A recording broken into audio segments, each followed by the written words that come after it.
Bismillahirrahmanirrahim. Assalamualaikum warahmatullahi wabarakatuh. Sebelumnya izin memperkenalkan diri. Nama saya Andre Gunawan dengan nomor pokok mahasiswa 201201158, mahasiswa Fakultas Hukum Universitas Lampung, yang pada kesempatan kali ini akan menjelaskan yaitu tugas dari mata kuliah delik tertentu dalam KUHP yang diampu oleh Ibu Rini Fatona SHMH, yaitu akan menjelaskan tentang kejahatan terhadap kedudukan negara dan kejahatan terhadap ketertiban umum. Baik, langsung saja saya akan menjelaskan yang materi pertama, yaitu tentang kejahatan terhadap kedudukan negara. Kejahatan terhadap kedudukan negara atau keamanan negara adalah kejahatan yang menyerang kepentingan, keamanan ataupun hukum dalam suatu negara. Dibentuknya aturan untuk melindungi kejahatan ini adalah ditujukan untuk melindungi kepentingan hukum atas keselamatan dan keamanan negara dari perbuatan-perbuatan yang mengancam, mengganggu, bahkan merusak ataupun mengganggu kepentingan dalam negara tersebut.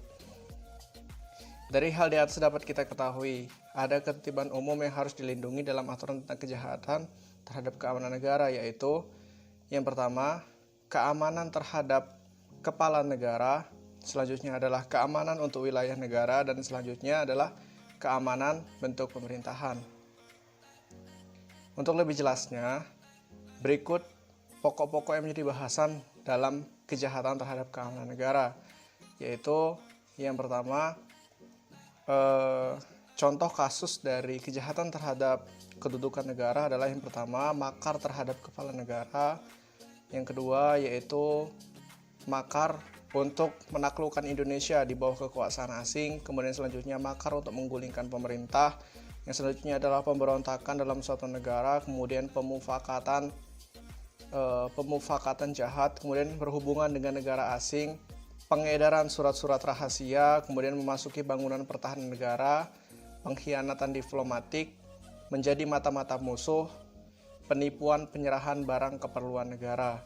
Dan kejahatan terhadap kawan perang.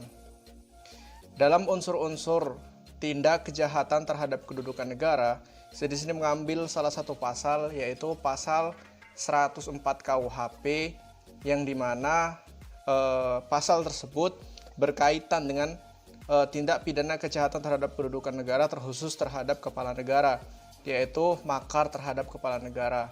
Adapun isi dari pasal 104 KUHP yaitu makar dengan maksud untuk membunuh atau merampas kemerdekaan atau meniadakan kemampuan presiden atau wakil presiden dalam memerintah diancam dengan pidana mati atau pidana penjara seumur hidup atau pidana penjara sementara paling lama 20 tahun.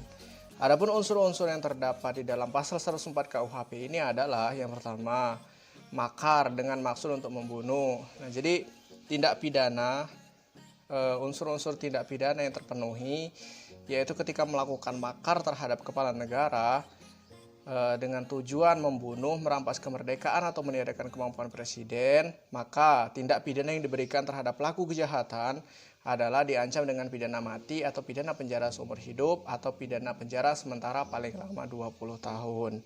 Itulah penjelasan tentang kejahatan terhadap kedudukan negara.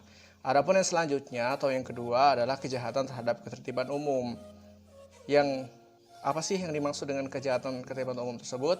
Yaitu kejahatan terhadap ketertiban diartikan dengan kejahatan yang sifatnya dapat menimbulkan bahaya bagi kehidupan masyarakat dan yang dapat menimbulkan bahaya bagi ketertiban alamiah di dalam masyarakat. Adapun bentuk kejahatan ataupun contoh unsur-unsur kejahatan tentang ketertiban umum adalah sebagai berikut, yaitu menyatakan perasaan sebagai memberitahukan, menunjukkan, dan menjelaskan yang dapat dilakukan dengan mengucapkan lisan di hadapan umum. Yaitu yang pertama, yang dapat mengakibatkan permusuhan di muka umum, kebencian di muka umum, merendahkan di muka umum. Di dalam bagian tentang penjelasan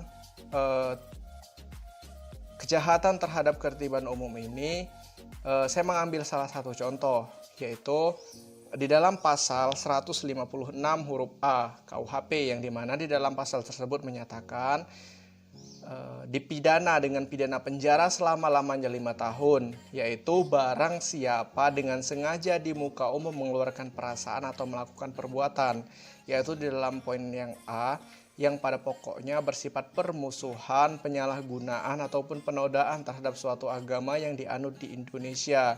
Kemudian bagian yang B adalah dengan maksud agar supaya orang tidak menganut agama ataupun juga yang bersendikan ketuhanan yang Maha Esa. Nah, jadi unsur-unsur yang terpenuhi di dalam pasal 156 huruf A KUHP yaitu kejahatan terhadap ketertiban umum, yaitu barang siapa ketika melakukan ataupun mengeluarkan suatu pernyataan yang dapat menimbulkan permusuhan, penyalahgunaan, ataupun penodaan terhadap salah satu negara yang dianut oleh masyarakat Indonesia. Nah, jadi dari penjelasan yang sudah jelaskan adalah pengertian sekaligus contoh dan unsur-unsur dari kejahatan terhadap kedudukan negara dan kejahatan terhadap ketertiban umum. Baik, cukup sekian yang dapat saya sampaikan. Mohon maaf apabila terdapat kesalahan dan kekurangan. Mungkin cukup sekian, saya akhiri. Wassalamualaikum warahmatullahi wabarakatuh.